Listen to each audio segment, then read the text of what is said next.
to him. Talk to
these stuff that we can talk about as always.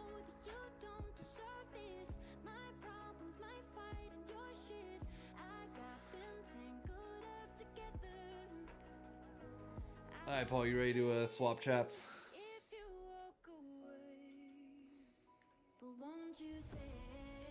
Paul Bro, died. that's crazy. They did that. What? LCS uploaded something and they go, which team has the most LCS titles? And a dude in a Oh yeah, the dude TSM in the jersey TSM jersey says, yes. I don't know. He answered like Team Liquid. Yeah. How you not know that, bro? That's like, why even bother wearing that jersey at this You're point? not a real fan if you're. Yeah, how'd he get it though? How do you get that jersey and not know that? Probably his friend gave him the jersey. I don't know. Just don't make sense.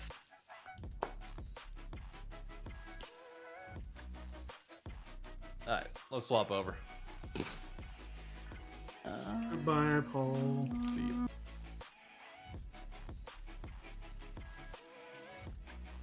Pop this out.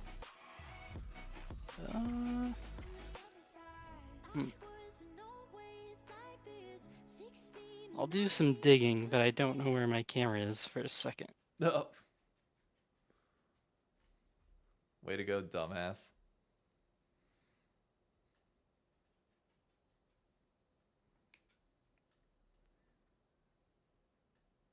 The one thing Mans has to remember.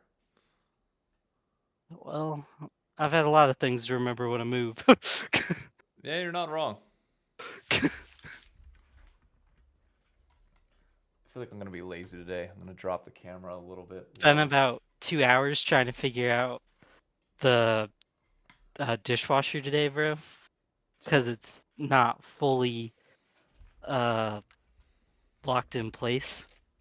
So I'm just pulling out everything, looking through everything. And after I got it finally pulled out and I was really giving everything a once over, I couldn't really see what it was until I pulled it out, and then I could finally see it. It was just one spot that needed screwed in. I literally had to spend like 2 hours doing stuff with this stupid dishwasher for one screw, pretty much. Man, that sounds like a an old man complaint right there. Yeah, it definitely was. It was really deep though, like in there, so it was frustrating, but it was understandable, I guess. But at least it was only one problem, and it wasn't like, something where I had to pay somebody to come fix it type of deal. That's true. It's always good. Josh in chat is going off about the Lions, saying we could talk about League in a second, but he wants to recognize that the Lions actually did something to win a game rather than lose a game. To which I would say, congrats, brother. Do it in the playoffs. Also, I don't know if they did something to win a game instead of lose a game. You kind of have to get a little lucky when you win a game where your quarterback throws 5 interceptions. Yeah, I agree. I wouldn't call that like you clutched up. I would say the other team choked. Not even like, I don't use that often too, like just saying somebody played bad, you didn't play good. But like, that's one of the few moments where you can actually say that. And there's so much good Dan Campbell has done there. You're not wrong.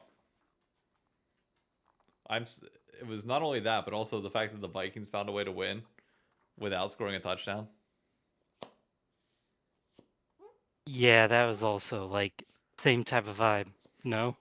Yeah. Like, But we have never done that. Josh, I've literally seen you guys do that over the last year. I feel like Lions fans are getting a little bit hyperbolous at this point. what'd he say? That he's never seen the Lions like do what they did. And I'm like, I'm not disagreeing, but at the same time, it's like I've seen the Lions are entering Cowboys territory now for me. Where it's like you guys are great in the regular season. And now you gotta clutch up in the playoffs. 2 straight years where you've been good in the regular season. Well, it's starting to get real for them too. Yeah. Like people, oh, I finally found it. I left it in a drawer. Okay. Nice. They are gonna go very quickly from a beloved underdog story to now they are like the premier everybody hates you team. Yeah. I mean, that's just how it goes. And you don't get a lot of time being the beloved underdog. No. You get like 1 year, and that's about it, and then it all And swaps. they've already used up that year pretty much. Yeah. And now if they don't deliver this postseason, then you become a meme. Yeah, people are gonna start hating. Which maybe they'll enjoy it, who knows? I don't really get the sense that the Lions need more hate than they already get. Yeah. Let me make sure it didn't switch my mic. It did switch your mic, as a matter of fact. Yep. Figured. Well, at least that means it's working. That's true. Hey, there he is. The new room's looking nice. Sir. No Disney stuff Thank in the you. background yet. No, probably won't be a ton in the background of this one. This is gonna be the guest room. Ah, okay. So Pretty guest room much, slash and office. yeah, current office to be determined where this moves to in the next 2 to 3 years, but Do you have like a separate baby for room now, the already? office. Like, is the baby room going to be separate from the guest room, or is the guest room going to be the Yeah, baby room? baby room is down the hall. Oh, okay. So already. you got multiple rooms. Oh, so you rich. Yeah, it's a 3-bedroom. It's not rich. It's just a 3-bedroom. Hey, do you know how much that would cost here? Probably a bit. Let me Costs a bit out here too at this point. let me see. Let me go in the street easy real quick. See, 3-bedroom apartments in Manhattan. We'll go Chelsea. We'll go super rich. We'll go dummy. Minimum price. Nah, let's not set a minimum price. But let's filter this out. Let's go bed and bath. We need 3 bedrooms minimum. Pets, obviously, need pets allowed. Let's see. Lowest price I'm seeing is give or take right around 6,500.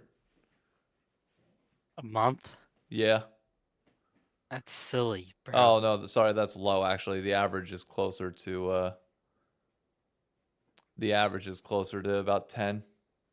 Why would people bother pay that much for a move? I don't know. Think about Cities that. are fun. If you're paying $10,000, that's 120K a year in rent. Yeah. I mean, at that point, it's probably their House. second apartment. No, I mean, yeah, but or like they've got so that's much money that they don't know what to reasons. fucking do with it, and they're just like, we'll rent. Yeah, this is supposed to be the other bed at some point. I still gotta set up speakers. I can actually permanently set up this microphone. Yep. Those boxes are for my job whenever something happens there and I have to send stuff back. But it won't take me very long to move all that. Yeah. And then I'm looking into Wi-Fi 6 right now because I'm gonna get like a really good Wi-Fi card. There you go. I don't really have the luxury of plugging in anymore. Really? Not with how much movement I'm gonna be doing with this setup, probably. Damn. I that mean, because sucks. it'll be here for 2 years at least. You know, kid will be in the other room for probably 2 or 3 years. But There's no Ethernet we port have- in that room. no, it's in the baby room. That's the only house with that. Wow. No, the master bedroom has an Ethernet port as well, Hmm. but we can't put the computer in there because she's sleeping right now. Yeah. So she wouldn't want to hear me talking. I don't blame her. Speaking of talking, welcome everybody to episode 149 of the Crossover Podcast. We are in the thick of it. From the ring to the stream to the everybody knows we're in the thick of it. Where we're in the off season, there's really not all that much to talk about if we're being honest. We could probably do this episode in like 5 minutes if we truly wanted to. But I got some hypothetical questions that I'm going to pose to your consistent guy on the other side of the screen to me, Paul. Have you created a blue sky account yet so I can actually tag you in photos? What is a blue sky account? It's like the alternative Twitter. What? It's like it's the alternative Twitter that's propping up. Blue Sky Social. Yep. Uh, Open domain Twitter. Basically it's created by the original founder of Twitter.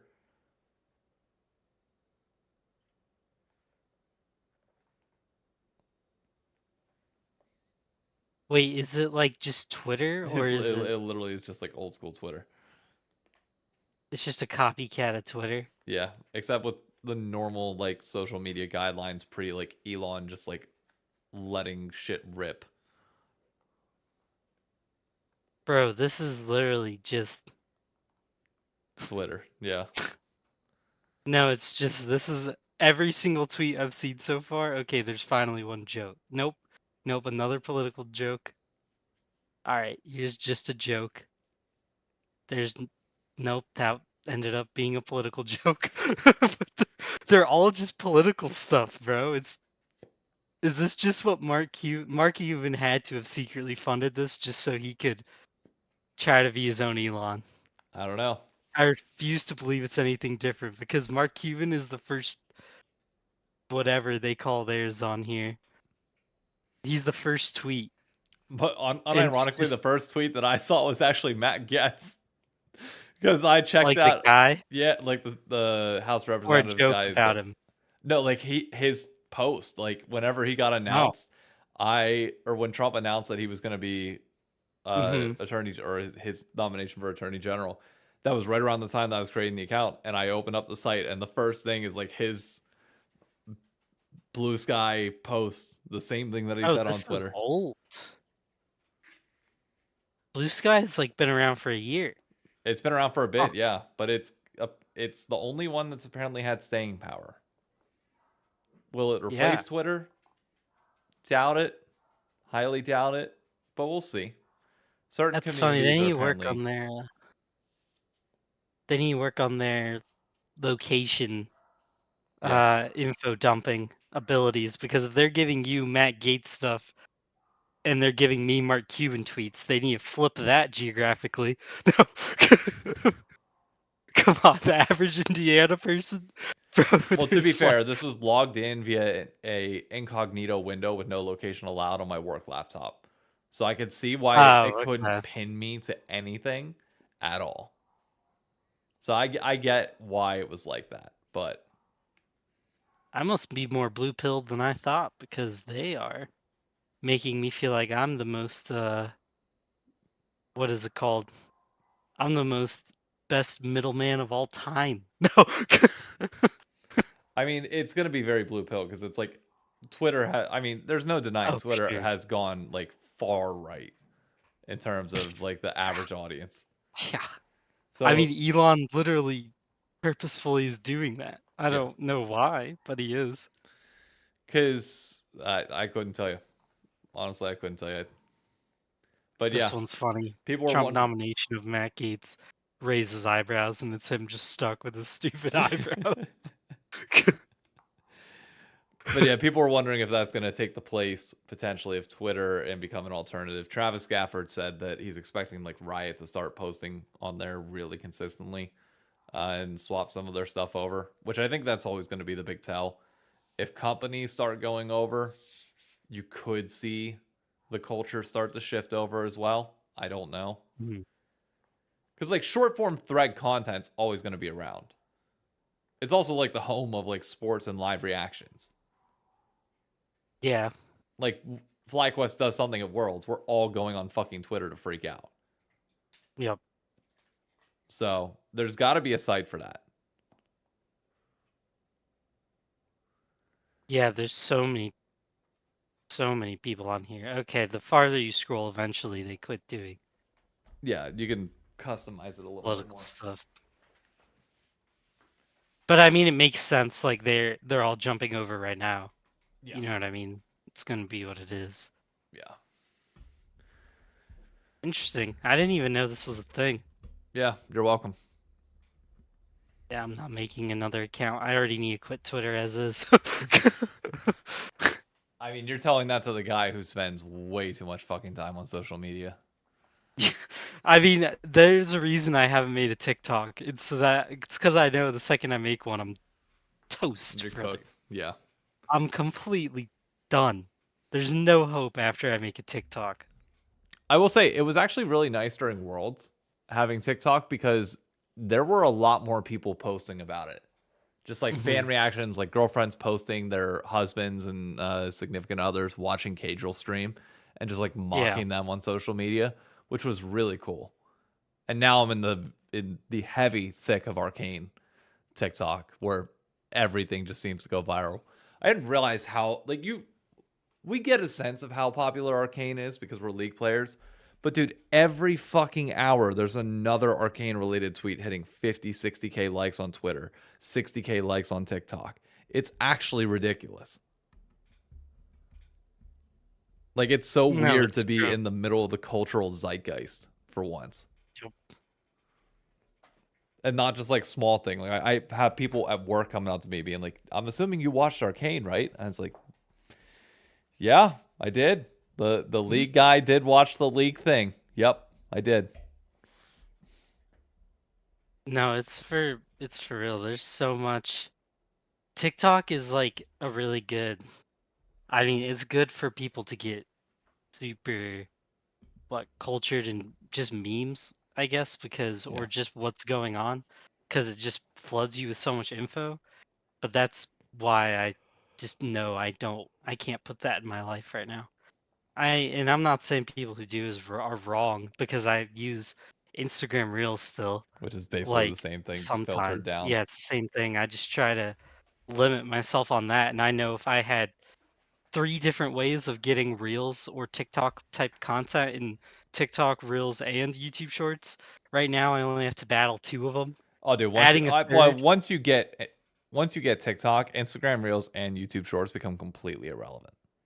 I'm sure, which Because wouldn't what's be good amazing, for me. what is amazing, is I will watch a lot of content on TikTok that's like Reddit stories, kind of, or like for those that are watching that know TikTok, Brooke and Jubal in the morning. They do a show that's like been discontinued for years, but like they did second date follow ups where viewers would submit like their stories about their dates and the person would like ghost them and they call the person to like find out why, and it was always messy every time.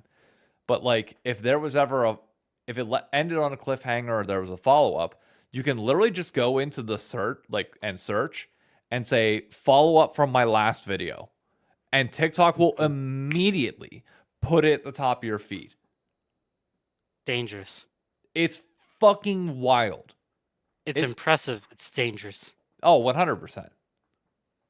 And also the amount of money that people are making from affiliate deals on TikTok Shop is actually nuts.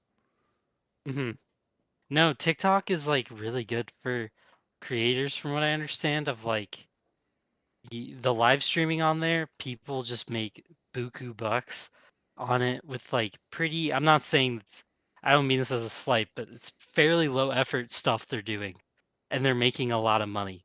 Like I get why people are so in love with being a creator on there, and the fact your reach can just go crazy at any time. You don't. I mean, it's not a bad thing to say that it takes a lot of pressure off the creator because their editing tools are really good.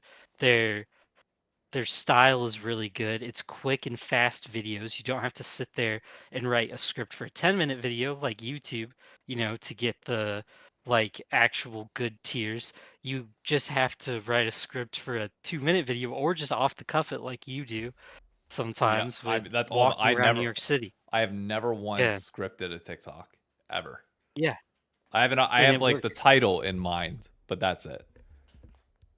And I mean, Yeah, which is like genius. and I'll disclose this publicly, like to show how much money you can make. If you had to guess, uh, in the last 28 days, I've had 5.1 million views on TikTok. One video that went kind of uku viral, and the rest just pretty steady for the most part. How much money do you think somebody makes off of 5 million views? Which is not even close to like a viral video will get like 12 million views for like one video, assuming it's over a minute and qualifies for rewards. How much do you think Yeah. 5 million views pays? It's obviously not going to be as high as you might think, but $200 maybe. Trying to think, maybe lower at $150. Bro, you get 1K for that for 5 million? That's a lot. now That's a granted, lot. this is I mean, that's a lot of views. it's an abnormal month for me. That was Worlds. Yeah. So Worlds, like same thing with Wow. last year. Last year with Worlds was like a peak time for me, and I could mention T1 a bunch. The storylines are great, Mhm. and you kind of you max out on views. That does not sustain itself. Like there's this pretty No. severe drop off once December, January, February hits of just it going back to normal very much. Yep. But yeah, that's not even really all that viral of a video with decent engagement rates, and that's the money you can make on TikTok. It's actually kind of nuts. Yeah, I guess so. I didn't know they were paying out that much. Yep. And I'm in gaming, which is like the lowest lowest like revenue per minute genre that you have. Really? Oh yeah, CPM rates on gaming content are the lowest of any social media content creator. That's why like influencers of like New York City and stuff like that, they're incredibly profitable because they're like lifestyle influencers have just stupid CPM rates. It's actually nuts. I hear most creators say that they don't make any TikTok or any money from TikTok, and that's the worst app. Because okay, here's the thing: TikTok caters to a very specific type of creator and audience. And that is if you are a creator that can make engaging kind of like story time videos that are just barely over a minute long without putting much effort into them, you can absolutely max out. But for the people that do high quality shit that don't know how to tell a story or like struggle to get over a minute, yeah, you're going to struggle to make money on the platform. But I mean, that's me doing 2 videos a day every day, making sure every single video is over a minute, which I have to normally it's like 2 minutes of footage I have to cut down to get it to be more like manageable and not just bash people over the head with shit.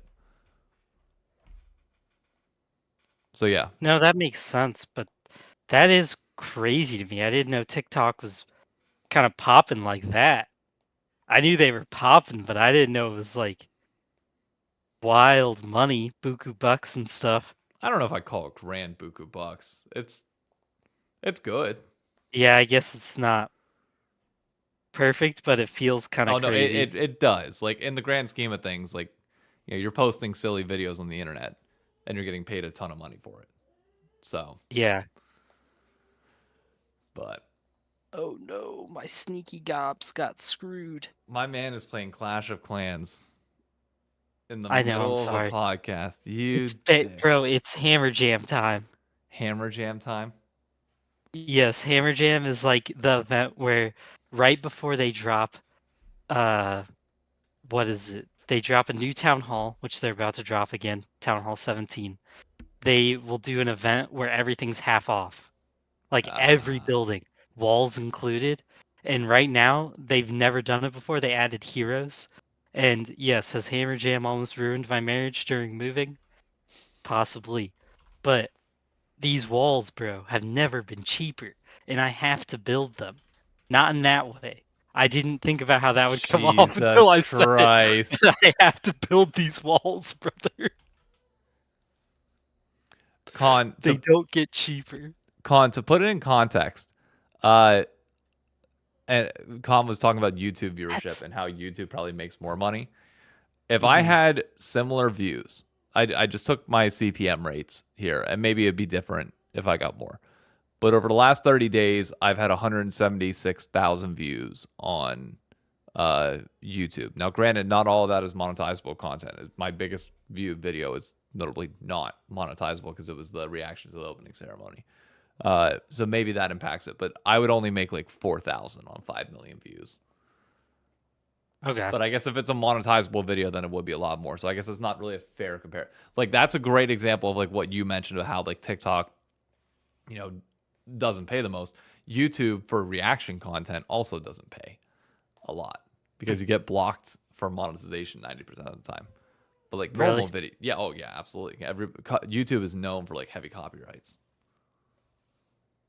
Hmm. But all right, we should probably talk a little bit of League of Legends. I know last week we touched on it briefly with the LTA new format, with the teams that are in it. I wanted to get your thoughts. Now that we're a week removed, you've had time to digest the format a little bit more. More like everything has been flushed out across all the regions. I want your firm prediction. How is this year going to go?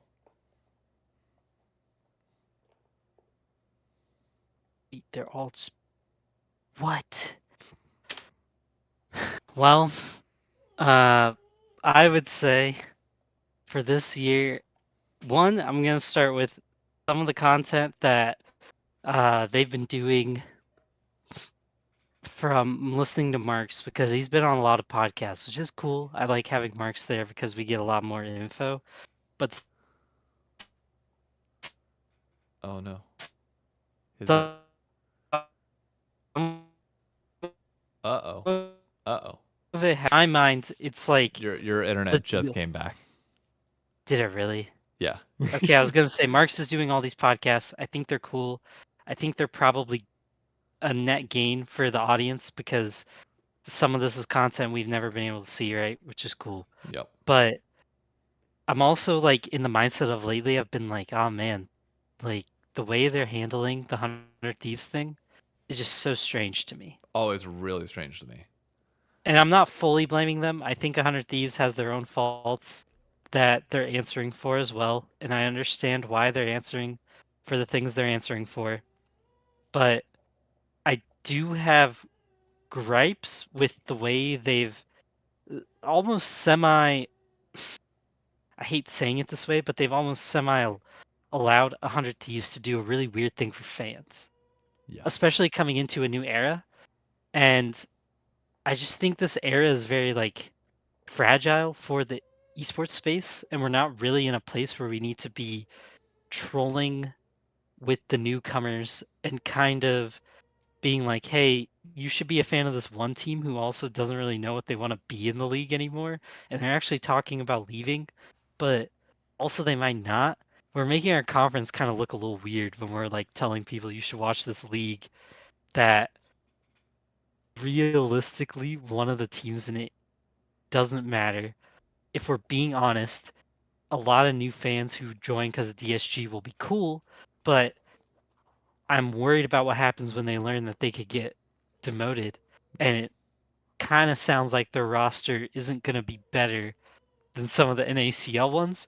So you got to think most of those new fans you're gaining are going to leave right off the bat. Unless they give them that slot from like 100 Thieves for whatever reason. Yeah, for 100 Thieves, which would be the smart move. Give me 1 second. Coco's crying at something. Yeah, you're good. My bad. I should not have been playing Clash of Clans to start that, but you know, Hammer Jam stops for no A man. goddamn ghost that Emily has out there, and she's terrified of the ghost. I would not go up next to it, so it was sitting there crying the entire time. When you walked away, I told people, I'm sorry, probably should have been playing Clash of Clans during a podcast, but Hammer Jam stops for no one. Nothing. It's also the off season, so it really doesn't make as big of a difference. Yeah, and that's true. I would say this. And granted, I'm in the unique position where I'm the most vulnerable out of anybody in the league in terms of like all of this shit impacting me. I'm not going into the LTA with like the most solid foundation and belief that this is going to be the thing, or it's not going to maintain its current shape even within a year. And that scares me. Like, I think next year is going to be entertaining for sure. Like, I think new things are always interesting. And the cross-conference play might be fun. The formats, I like the formats to a certain extent, but I kind of wish we just did what the LCK did. I really like the LCK's format personally. But I don't feel like I feel like Riot got put in a position where they had to make this change. Riot wanted to swap to the 3 splits. They wanted to like make all these sweeping changes and basically told everybody, "Hey, whatever you're going to do in terms of big stuff, do it now. This is your time. You will not get the chance to do it again." Mm-hmm. And they put all the changes through, but for whatever reason, they couldn't get on a unified front for North America. Yep. And it just feels way more disjointed for whatever reason than every other region. Like the LEC is pretty much just making small changes. I know we're the biggest change because we're consolidating 2 regions together, but like it feels like too much change, if that makes sense. No, yeah. And we talked about yesterday, me, Con, and like Healy, I know. We're in here, a ton of people were. But us 3 talked about a lot. It probably wasn't yesterday, it was 2 nights ago. How you're not going to get a lot of overlap from the Southern Conference to the Northern Conference for viewership No, not at due all. to the fact we really pissed them off. In just however they announced this and however they went about doing all this, we pretty much made them believe that we took 3 other teams, and it's going to take probably, I would say, like at least 5 years for people to forget it, for that new wave of fans to come in and not be told we don't watch them and we hate them, and this is exactly why. They took 3 of our teams, and we have tons of people who lost their fandoms. I think that's a thing that takes about 5 years to fully flesh out of a cycle. You know what I mean? Yeah. Of hate and being a reason people hate. And it's tough because they're a passionate group, and it was kind of shown when that was announced. The viewership from the Brazilian like co-streams dropped a lot because they were blaming us for it, and whether or not that's right doesn't really matter. It's the result that matters. Yep. Like they're just doing it, and it's like, okay, this is going to be tough because one, this isn't a merger just to help them help us type of deal and save LCS, but if we're being honest, kind of there's some of it that is. Yep. I mean, a lot of teams have been just leaving, which is crazy. I mean, just leaving is an absurd thing to do. And on top of that, we added an LLA team to both regions to try to make it seem like they cared about LLA, but those teams, I have no clue what's going to happen there. Also, wasn't their Like- viewership like atrocious? Like, do they? This might be a rude LLA? question. Yeah, this might be a rude question. Maybe I'm out of the loop. Yeah, it's not good. LLA summer viewership It's 2024. not great. That because I mean that's gonna be.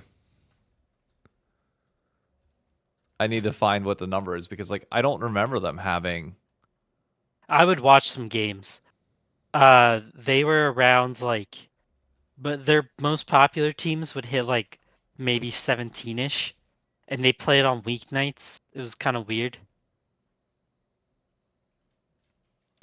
But their crowds were really good. Their fans are really good I mean, I know their crowds are good and I know their They're fans are niche. good, but like and small. I'm trying to see LLA closing. I guess that's their. Yeah, their peak viewership. Granted, this might just be English streams. I don't know. But their peak viewership in spring is 102,000. Yeah. No, it's the LLA Twitch, which is in Spanish. So it's not you're Yeah. not gaining a ton at all by having them in here. hmm I mean, that's my thing. Is you're taking basically 2 regions in LLA and NA, if we're being honest, that are kind of rebuilding, and LLA is pretty much dead now. I mean, they crushed that. And now NA has been in the process of regaining traction. They slowly kind of have been, but I think the team turnover is really making things weird. And then you take that, you throw in even more team turnover, and then on top of it, you absolutely just pull the rug out from under your only doing well in the Americas region, and you lower their teams, which I understand they had a team cap they wanted to hit for overall revenue share in the global system, but I cannot understand why you would cut them from 10 to 8. Just leave them at 10. If they have 10 teams, that makes sense. Now, we'll never know because they never tell us the finances of why. It could be a good decision, but we don't know anything ever. And they're pretty vague about most things unless you legitimately, like, you are usually somebody who openly yells at them on Twitter and then they finally go, fine, we'll say this thing we didn't really want to talk about, but you forced our hand. It's like, well, talk about it. Yeah. It's a sport. It's not something other than a sport. Sports talk about things that Yep. aren't like, unless it's family or an emergency or player safety, they talk about things. Yeah. That's really it. Which is why I didn't understand like the best of one radio silence for the most part. True. Like I guess I don't get, and we'll see as time goes on, maybe it'll change, but like how are owners not able to change that? If we have Jack, Shopify, FlyQuest, and others out here saying, hey, we want to see best of threes, is Riot just simply overruling them for the sake of a few? Because you're the Yeah. partner teams. You are the teams that have millions of dollars of equity Yep. in all of this. U6 or U5 now, and with Riot having one seat at the table, if those 5 say, hey, we want best of threes, you have the weight. Yeah. You have the ability to determine everything there. But do you just not have any power? Which in that case, why don't you just like, maybe this is, dumb of me, and maybe Riot is just stingy with their money at the moment.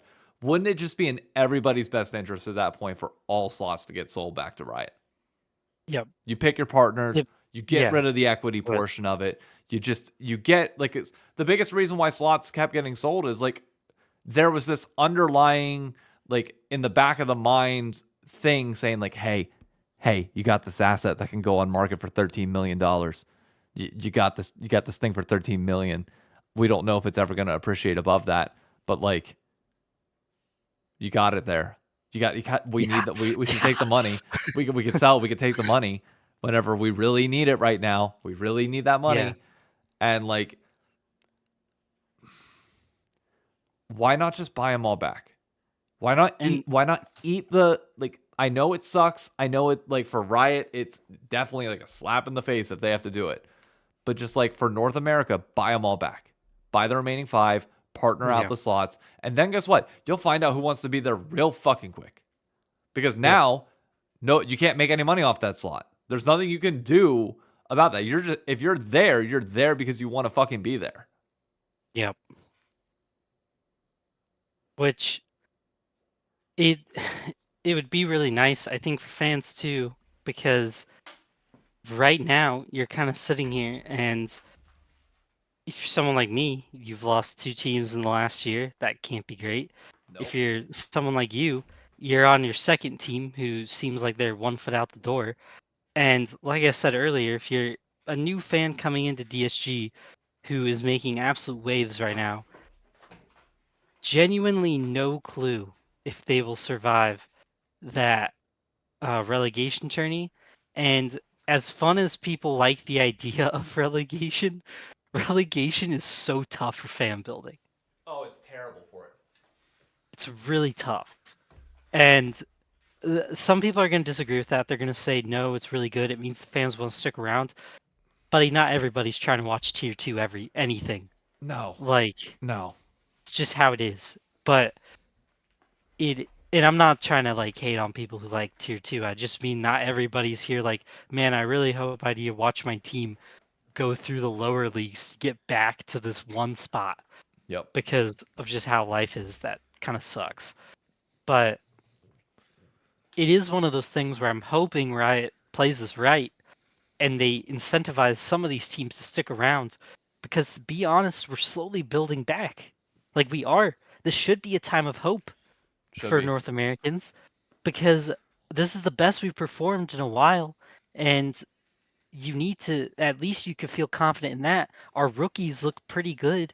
It seems like our developmental system isn't really the worst thing ever. We have some players coming down the pipeline, which is kind of nice, or had some come through that panned out. There's some American talent in there, Yep. and you would think that would make and on top of it, if we're being honest, Koreans and Chinese are kind of cheaper than they've ever been. Yep.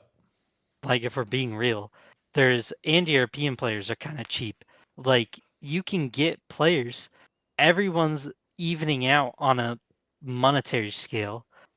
So you would think that in some way they would be like, hey, we need to capture this newfound glory, keep the fans we have currently, and keep pushing, because that's what I was hoping they would be like, is like pretty much this is the year we're rebranding, but on top of it, we're holding you all in, because that would be great. But instead, they let 100 Thieves get away with something that I get they had to do it to keep them. So it kind of is them doing what I'm saying, but it's also like It is and it isn't, you because like need we to have pull no that clue. Band-Aid off. Yeah, we Yeah, have you no need to fucking pull that clue. Band-Aid off. And If we're being honest, reset them. Yeah. I agree. Yeah, reset them and let the fans divvy back out, and whoever you get next, they need to seriously look at whoever is making the decision of sitting in these team interviews and listening to these people tell them a vision. You need to quit being so gullible. And I'm saying that as somebody who became a fan of a team that left after a year. Like, whoever's lying to you, either they're the greatest liars of all time, or you're just taking in whomever, whenever, and their pitches are just completely cheeks, But brother. that's why I think you got to remove the capital out of this.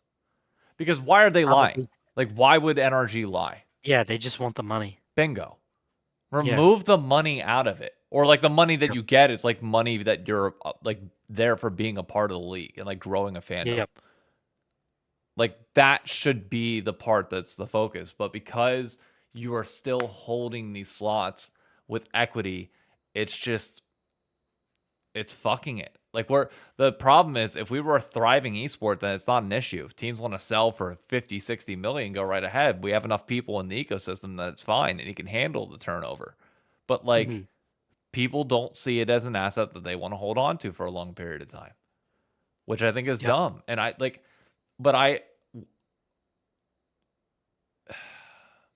don't want to make more enemies than I already feel like I have been as of late, because I feel like the people at 100 Thieves might be mad at me, but I don't know. But I do blame 100% of that on Riot. Yeah. You No, I do think it's hard on them. you were in the driver's seat to make this call, to either just boot 100 Thieves out or not. And I get they probably didn't have the best partner that could come in and take 100 Thieves slot if that was the case. Otherwise, they would have done it. But like, sometimes you got to do something that's just for the greater good of the overall narrative and future. And if you're gonna like, the biggest thing that you don't need right now is change. Yep. You don't need more change. Like, this is supposed to be the stop of that. And the only change is like the controllable part through promotion, relegation, through that one single slot. But that, Yep. like, we know that. We can expect that and we understand it. And that's fun to drive storylines. But when you have a team that's just sitting here on the edge, and then you have other teams that are unhappy with certain other decisions, but then you have no semblance of power despite having money in it, it's like, Yep. what are we doing? And Riot bears the blame for that. You have to be the ones to make the decision on what system you want to be in. But it seems like I don't know. I don't have a good answer anymore. Like, I always gave Riot benefit of the doubt for the longest period of time, but like, I really vehemently disagree with whatever decisions they've been making as of late. And this is a slight shift, but I don't think it's too far from what we're talking about. Me, Khan, and Knox were talking in the lounge one night. Shout out to the lounge. Yep. If you want to join Discord, join the lounge. You get a sick roll. Just saying. Maybe it is a roll I made, and maybe it's not that cool of a roll, but you do get a roll and it changes your color to blue. Pretty cool. But we were talking in there about how EU is kind of just doing what local broadcasts do to build big fan bases. And we were talking about how honestly LCS, if they want to shift this big, and we're just gonna keep, well, it's LTA now. My bad. If LTA is Dude, gonna just they keep got to start making a permanent shifting, hashtag or fucking something because like it is so annoying to go yeah, back and forth because you say LTA it is. and nobody knows what you're fucking talking about yet. Yep, it's tough, and they're gonna have to make. I think that they need to kind of copy paste what you just did. Honestly, like for some of their newer teams, and let that run wild. Like honestly, Disguise team, I don't care how well they do. It really don't matter. If they do build a fan base and Disguise Toast just watching along on a crappy team gets some viewers, let's say he gets 15K every time he's watching, which isn't too much, but isn't enough to ignore. Yep. That's one of those things where I think you'd have to be like, bro, we need to get him partnered. Yep. Like legitimately, that put him in over 100 Thieves, because at that point you're building those local broadcasts where somebody is saying everything you're thinking too, where you're both sitting there cheering for the same thing. Like, yes, because these streamers are usually owners of the team, they're a little more even biased than a local broadcast already is. Yeah. But that's fine for what we're trying to build right now, which is just getting people to watch their own people. We've basically already thrown out official broadcasts on Riot. That's kind of becoming a dead thing. Yeah. Like at this point, we might as well accept it. So if we're going to do that, let's be great at the thing we're moving to. And that's just having teams stream these games with somebody who is actually interested in the org and is interesting to watch on the stream. Like, do that, get good reps, and have them come in, because that's really what we're left with. Like at this point, Yeah. it's a better method, and is working really good in EU. I mean, K-Core and Koi are just crushing it with that system. Not only that, but it's like it's working outside of that. I think back to like the World Series, and you know what I was doing after every single major play in the World Series? Watching casual, I'm sure. No, watching the Barstool gambling area that they had. I don't know if you saw they have a den in the office where like Oh, any for the World Series. yeah. My bad. No, World Yeah, Series. That's I was like Cadril for World Series. I No. was thinking Worlds. My bad. No. I was watching their reactions to it. Yeah. And it's No, like for real. cuz they're It is fun. commentating alongside that and there's a good bit of people who are watching them live and like watching Yep. through them because it's like hanging out with the bros and it's like the appeal of co-streaming is here. Co-streaming has took over entirely. Yep. So now it's a matter of doing it right. And Yeah. I don't think anybody, let me rephrase. I don't think any team in League of Legends in North America has got co-streaming right yet. I think Yeah. LEC has. Kometo obviously is doing fine. Abai is doing fine with the Spanish fans. Jojo Pin's getting fucking 6,000 average viewers on Twitch every day Yep. right now. Cadril, I mean, I don't see Cadril as a fan of a team, even though he's with Fnatic. Cadril's just Cadril. But like, we have to embrace that for North America. No, we do. I know we talked about this yesterday on stream, but it's like the impact of like the TriCast splitting up has been pretty significant. Like Doublelift has lost a lot of control of the narrative when it comes to North America. Dom has kind of taken over. But even then, Dom's numbers are not like as significant. And I don't feel like there's No. I don't know. It's just weird because like I think to Call of Duty and it's like you have the Scump, you have the FaZe live views, and it's like those build fan bases. And I don't think anybody has mastered like the live view to become a fan of a team yet. All the live views in North America, barring Meteos, maybe Meteos and Sneaky, but even then it still feels like, correct me if I'm wrong on this. If you're tuning into those co-streams, does it feel like a C9 thing? Maybe it's because you and I are not C9 fans that we don't feel that connection to it. For me, no, I don't really tune into them too often. Definitely didn't when it was double lift, Sneaky, Meteos. It just felt like they were all screwing around, kinda. Yeah. But during the C9 games, they would kind of lock in more for C9.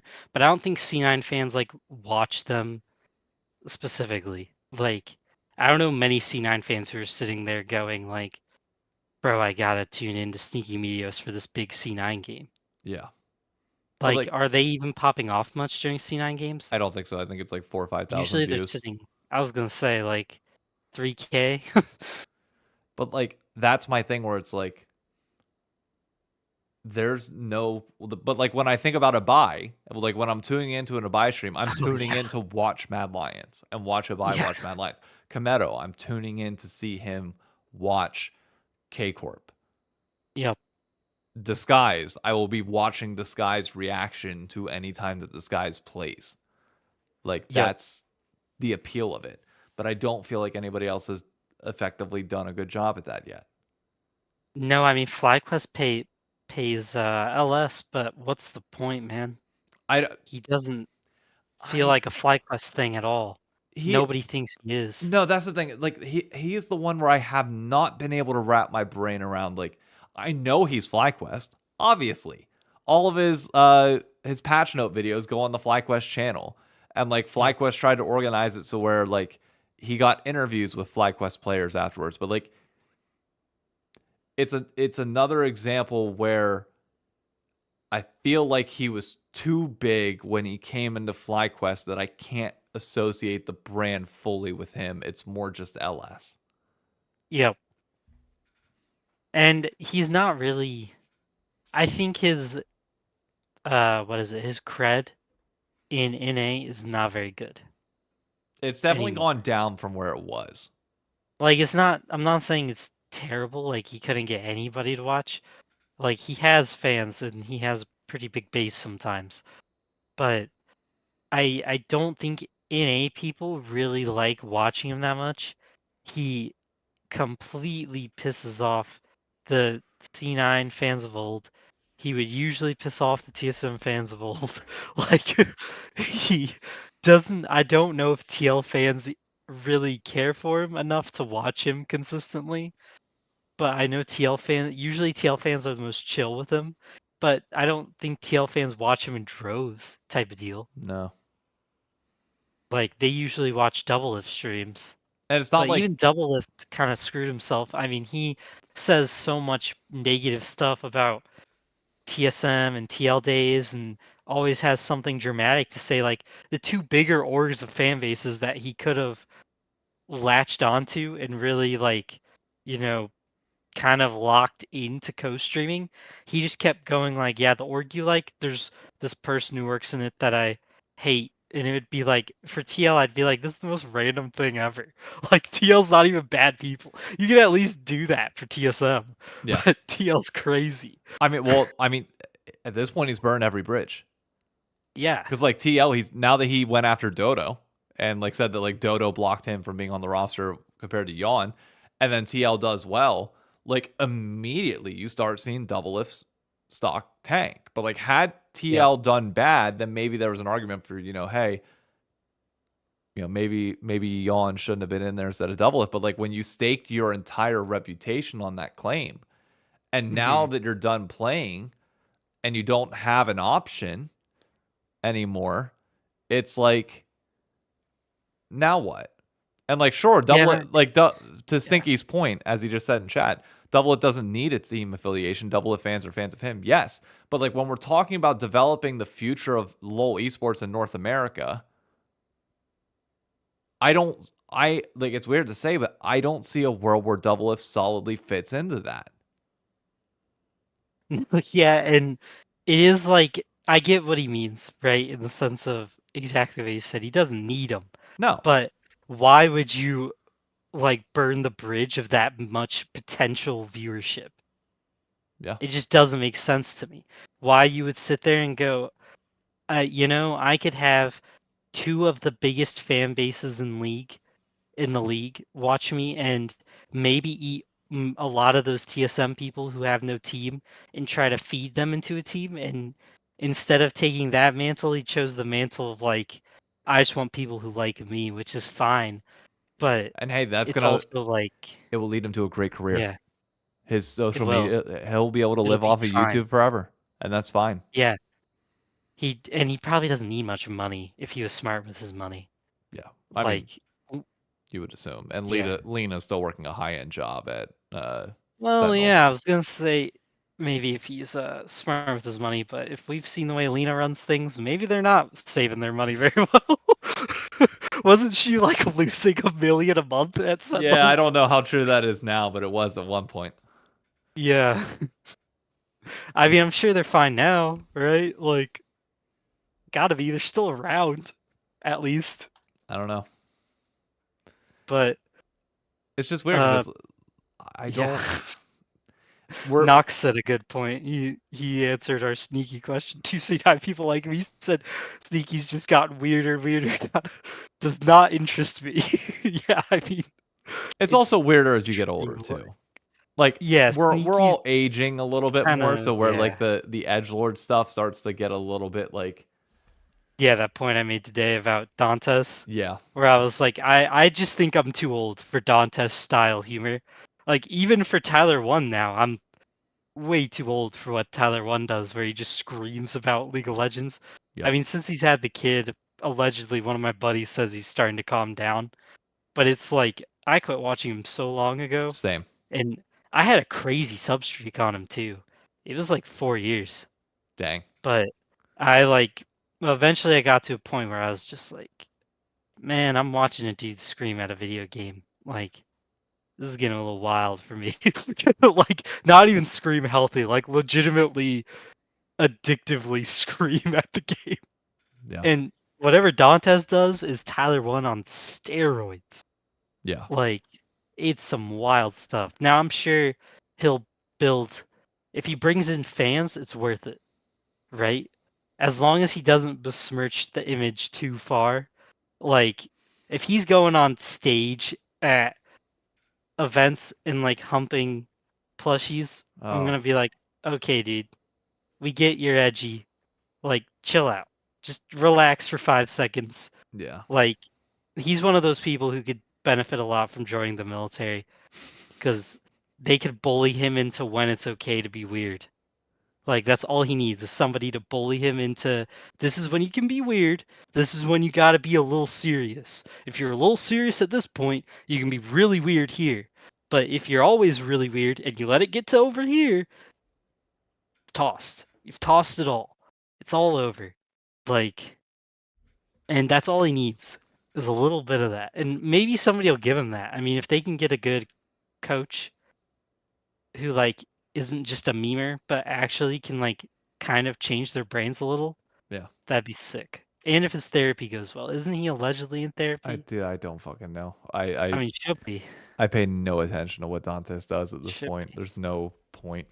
It's I just don't either. The whole girlfriend stuff was just too weird for yeah, me. that was a line too far for me.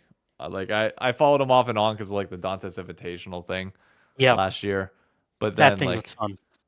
after that it was Yeah. like I'm breaking up with this woman because I want to play more League. And then after people on social media bullied him, he decided to get back with her.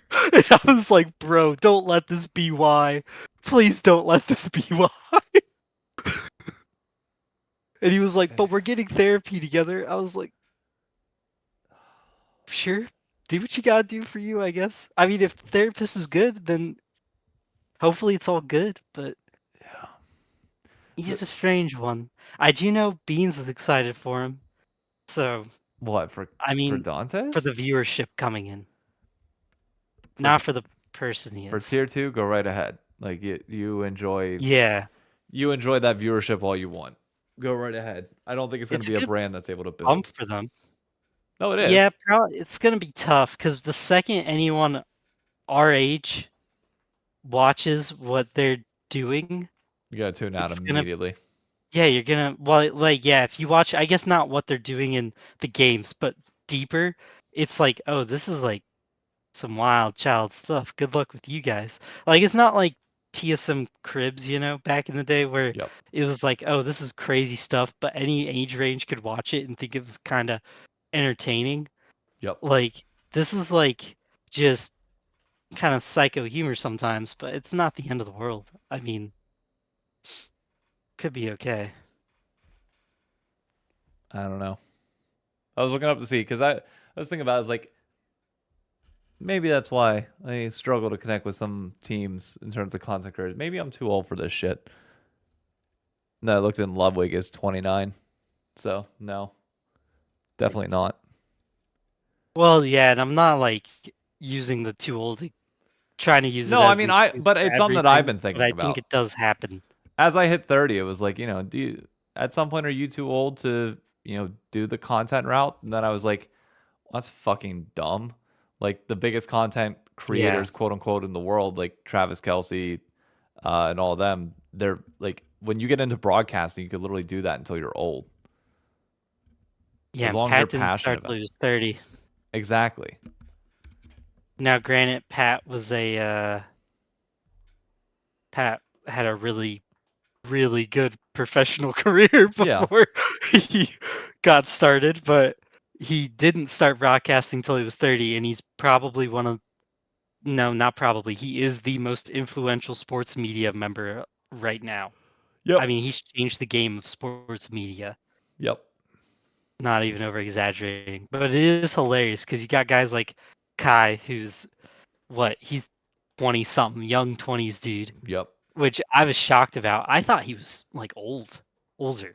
No. I had no idea he was this young kid. Yeah. Like, I mean, good for him. He's living the dream, but him and Speed being as young as they are is crazy. I mean, it doesn't surprise me. I don't think it's craziness. Like the next generation will always come in. True. But That's like fair. it's just one of those where you sit there and you think like, okay, you have to be aware of the younger generation coming in and see where your role is as the older generation after that. Hmm. And that's where it's like, I don't know. I guess to circle back on like the World Series point, like kept seeing like the videos of like everybody going to Billy's to watch the game for Hmm. Yankees fans. And it's like, I feel like that's the direction that our generation of fans needs. We're at Yeah. the point where we have a little bit of money. People were unwilling to spend it on team shit, but they'd be willing to spend it on food that they were going to buy anyways, but go to a bar to Yep. support a cause. That seems Yep. like a more valid way to do it to me. No, genuinely, like just socializing is like what helps an A lot. I think what EU has done so well and why I hope they're trying to copy some of what EU's doing. I really do hope so. I just hope that they're not How over would you do that egoing it. though? I mean, you got to start with they did a great job of making their older fans not tune out. And I think the way they did that is one, their older players have stuck around for a while, so that does help a lot in that transition. And Caps helped a ton in that transition by coming in not too early and not too late, right? Yeah. He's been around for a while. But what they've done really well is they've embraced other sports types and are using it. Like, I know they don't like K-Core in LEC. It is very obvious they don't like K-Core. And I will be honest, they did, I should take back, they did butcher that pretty bad. Like, the way they approached K-Core, they eventually just got beat. If we're being honest, their egos got absolutely beat. And they had to let it go because they were too big to fail. But they eventually accepted that letting people do the chants was okay, doing all that stuff was fine. I do think it's a little weird that they were like trying to get mad at K-Core people for leaving after their team's games were played. That was strange. But they've been slowly adapting or at least accepting they can't beat them out of there. And I think NA needs like uh what is it? We need a franchise that is willing to do what K-Core did and not back down. Now, I don't know who that'll be because I think Steve and Jack are just too much of yes men sometimes. I don't think they fight hard enough. I think NA did a lot more quickly than anyone else did. Got rid of the one K-Core type org that would tell them they were doing things wrong. Like, they found a way to get rid of Reggie because he was being a bad person and they got rid of him. But there was a time where Reggie was like the only one telling them the way we're going about this is wrong, and I don't like these certain things. And he would get changes to happen by talking to the other owners, saying, "What do you really want?" Going back to Riot and then running a cause, Yeah. and getting it changed. And people hated when he did that. But you do need an owner who like genuinely wants to push the scene to something better. And I think Steve and Jack want to be great. They don't want to push it though. Yeah. In the sense that they're not willing to fight to hurt their relationship with Riot. They want to keep that as good as possible, so they'll bend the knee if they have to. I actually think I like Khan's point on this. Correct me if I'm wrong here. Does it not feel like C9 TL are focused on being a great org around the world rather than trying to just purely lift up North America and do what North America only needs? Yeah, no, But that's it's very because true. there's a bigger market for them to chase internationally rather than putting in the hard work of trying to do the North American thing. Yep. No, and it's not just glazing Reggie for that, because there's obviously tons he did wrong, and he wanted to win Worlds really bad, and it eventually destroyed him. But I think they originally, and obviously he lost the plot at the end. I mean, he was running the team so bad, but originally he was doing a good enough job at like showing up on broadcasts, pushing rivalry games, talking trash about other teams like during the week, and being like, we won't lose to you because I don't want us to, and that's why. Like, I'm just going to tell my players not to lose to you. That stuff is good. Like K-Core on on his stream, Kameto sitting there and saying, there's something wrong with this roster. I'm just gonna have to make changes by the next split between spring and summer. Well, that's cruel, it sucks for some of the players, but they were genuinely last place. And having an owner come in and just be like, "Bro, I can't let this keep happening. I'm going to make changes." He made changes. They got better. That's like how you keep fans watching. And That's every literally how time he you do did it. it too, it was never like the I want to make worlds we suck. It's like the fans of K Corp deserve better than what we're giving them right now. Yep. And like that Yep. specific verbiage, the way of Yep. wording that is when done by corporate orgs, it's like we're doing a change because we think it's in the best interest of the fans. It's like what fans? Like you haven't Yep. done the work to build that, so it doesn't really feel like you're doing fan service. But like when you have Kameto out here saying it on a live stream with as much passion as he has, you 100% believe it immediately. Yep. Like you don't question it. You just know that 100% that is true. Yep. And it doesn't even matter if they're pre-written statements before the game's end, where this is what he's going to say if they lose, this is what he'll say if they win. That's okay to have your thoughts out there from a clear head, but to then actually do it after the games and say that thing you were thinking about saying before the game even started, after the game, because sometimes people will be like, "Oh, it sounds like that's a PR thing." Kamento said, "It's like, yeah, you got to clean it up a little bit because you're talking about people's livelihood," but he said what people wanted and kind of in the time needed to hear after a tough loss. Your fans need to know that you're taking it just as bad as they are, Yep. and if they think you are, they'll stick around. They'll keep watching. If they think you don't care, that's when you lose them. Yep. That is entirely when you lose them. When you tell them, we don't know, and we just don't think there's anything we can do, that's when it's over. Yep. I mean, the Colts are doing that right now, literally. They're switching out quarterbacks like they don't got a clue what's going on. And their owner's still on crack at 60 whatever years old. And they're still losing football games. But people will keep watching them because they've been around for 80 years. And they've also established, They you've don't established a matter. base in an area. You can get away Yeah. with more once you've had that. Once you've Yep. built yourself enough leeway, you can afford to like push the Yeah. envelope a little bit more when it comes to mistreating your fans. But nobody in North Yes. America is at the point where they can do that. Yep. Which is why And the 100 Thieves backlash is so bad and why the backlash against Mark Z. I checked the comments of the Hotline League video. mhm. They were not all that positive from what I saw. Some I people mean, were it's just happy to see fair Mark Z, because but he's handcuffed, I'm sure, in some ways, but honestly, like, he's got to realize you can say things, and silence is not the better option because, as we talked about earlier, Riot is quiet enough about things. It doesn't help, but you've got to start saying some things that really resonate with the community.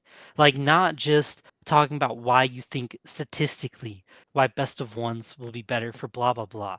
Say, like, use the words Kometo was using. Maybe be like, hey, for this event, we think for the fans, this is the best product we can put out there, and for the teams to build a better connection. If you word it like that, it at least comes off a bit more genuine. But when you say the viewership is just better for best of ones sometimes in this way, so we think it would be better, and they can get more ad sponsored out there, it sounds like, bruh, what do you mean you can get more ad sponsor time? You get more ads, good for you, Val.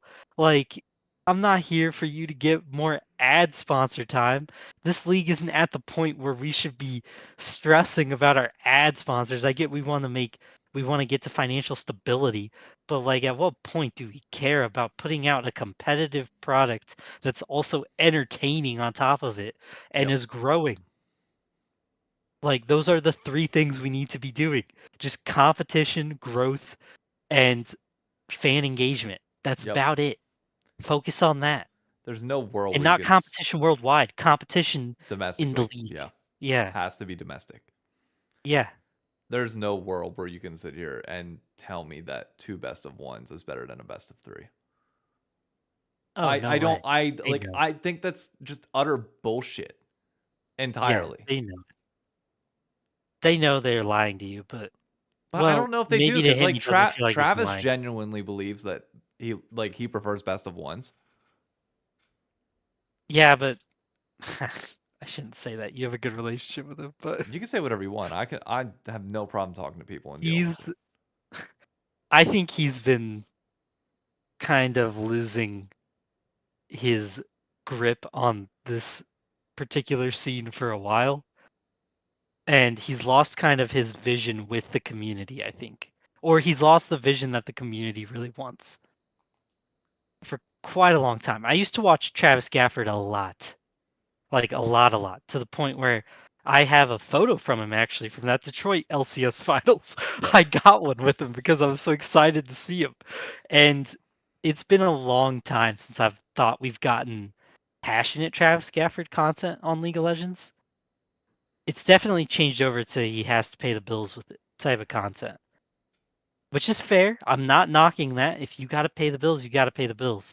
But you can tell who's truly in it and who's doing it because it's what they've been doing for a while and it's what they're good at. And he's still good at it. I just hope the passion comes back, I'm which I know is harsh. And I'm sorry. I love you. I don't know if it's that harsh. And at the end of the day, like, I think people will expect me to be a little bit nicer because, I have a working relationship with them. Obviously, I'm on the show with them all the time.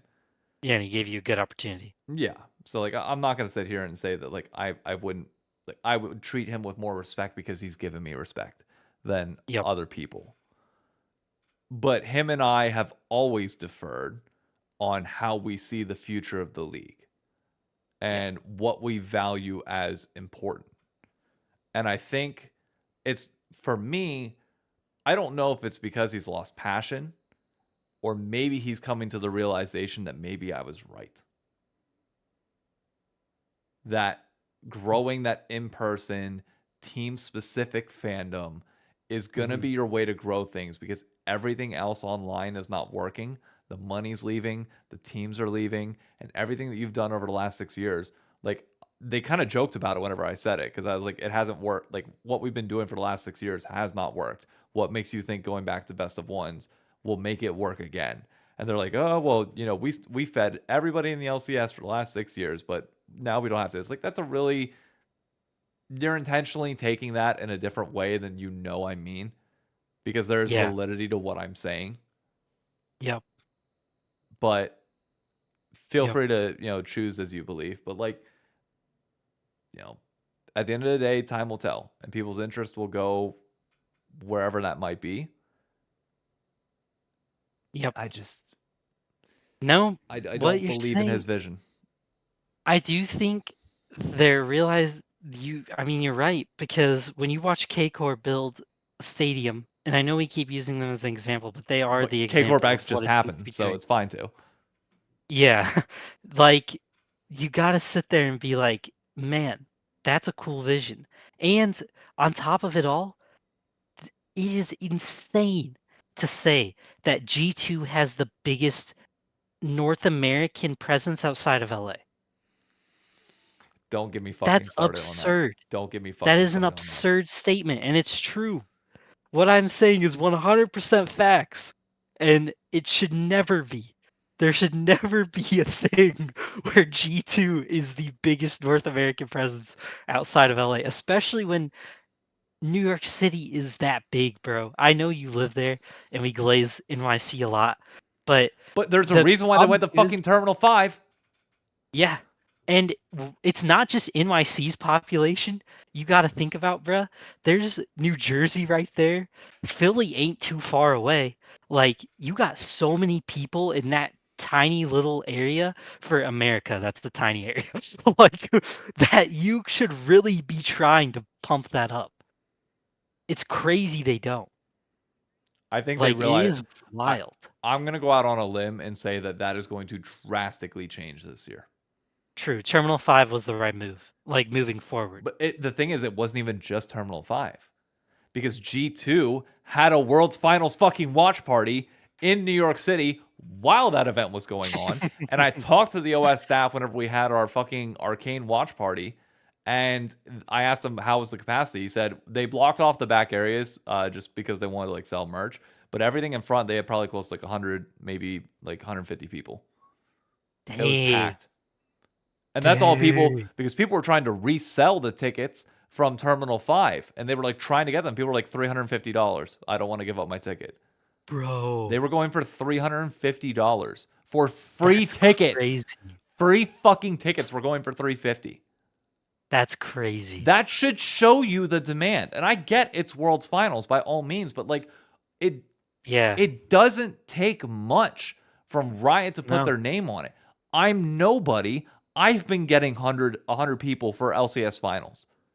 Yep. Riot, with their name on it, could easily sell out Terminal 5 for every single event that we have for North America. Yep. And I think now they realize that. They're seeing the success. They saw it last year whenever T1 partnered with us for finals and we had 300 some people there. They saw it this year whenever they had their Terminal 5 thing. It's working. Nurture it. Keep it going. And those venues will let you do that for very cheap. Because food. When you tell them I can get you this many people and you can sell whatever food, whatever, they love that stuff. Now I know for some of Worlds and League events, like the times don't match up with when you can sell alcohol, which kind of sucks because they're so late. But that was great, by the way. World's Finals, we had to cut off out. We had to like tell people as they were coming in, get your drinks now. By the time the opening ceremony ends, we have to cut off alcohol sales. And unless it goes to 5 games, you'll be able to drink again at game 5, but you cannot drink from games 1 to 4. Yup.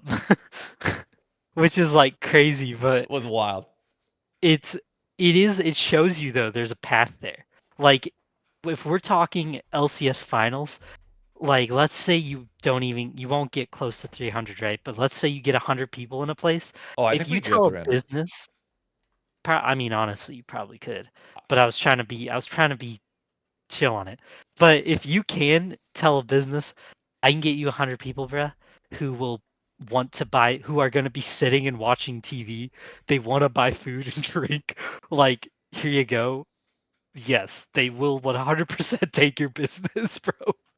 They want that business, especially when you tell them it's for sports, like, and the age range of sports that it is. Yeah. It's like, yeah, bro, they're coming to chill. Like they will buy food, they will buy stuff. Drinks. Everybody's buying beer. Somehow get a little merch pop up, they'll which eventually, as we nurture it, that will start happening, and people will start buying merch because that's what people do at events like that. They just do, and it's how it is. I mean, I go to so many Final Fours, and I know that's actually at the event, so it's a little different. Yeah. But the merch and food and everything they sell at Final Fours, bruh, it goes so crazy in those stadiums. Yep. It's insane. So I've made my Like, case for like what I would want to do if like 100 Thieves or somebody would like partner with me and do like a watch party for each and every one of their events. But what the smart thing to do if you're Riot, okay? I'm not trying to be egotistical again, but reach out to me because I already tried this. Every other week you have a watch party, and you give every half breaking news for you guys. Colin, what are you talking about? What's breaking as we're on the show? Before I go into a spiel. half breaking. Half breaking. How do Carrie? Carrie confirmed. Whatever, Oh, Con. Jesus Christ.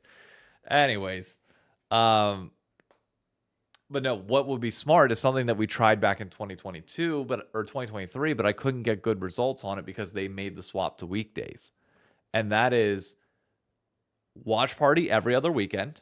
Okay, so people know the cadence, and one team partners with you each and every week and is allowed to bring in their apparel and bring in their things and sponsor the watch party.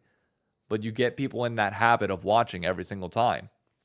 And you show it on broadcast a lot. Like every time like a play is popping on, like, so say for example, it's week 1 of the New York City watch party and it's C9's week. You should have a feed from New York that you can show on the broadcast. 100%. Each and every time. And then guess what? 2 weeks later, it's FlyQuest's turn. Then you get to see that. Like if you're going to do like an LCS wide one, that's how you do it.